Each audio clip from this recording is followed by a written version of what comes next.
Businesses at this Berlin trade fair are worried. 2 decades of open borders have served Germany's export-driven economy better than most in the Schengen zone.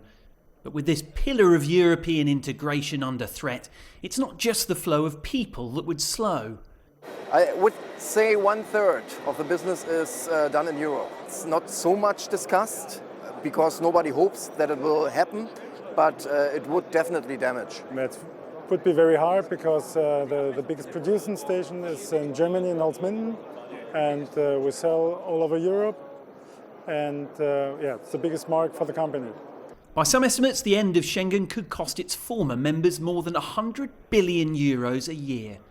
Schengen's internal borders remain open, though the introduction of restrictions by several European countries may already be having an impact on businesses like these. The EU's plan A, of course, is to try and persuade Turkey to take in more refugees.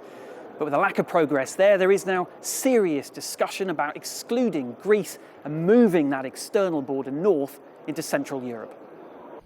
Even there, doubts as to whether that will be enough. Austria this week confirmed it would enforce a daily limit at its border. My impression is that a European solution would not be possible, at least not in the short term, and maybe even not in the medium term. The interests are too different. Though some believe, regardless, a core group would remain.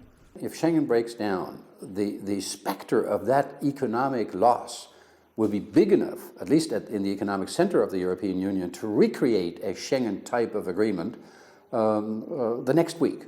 Germany particularly is still pushing for a breakthrough. Without one, its political and economic losses are likely to be great. Guy Anderson, CCTV, Berlin.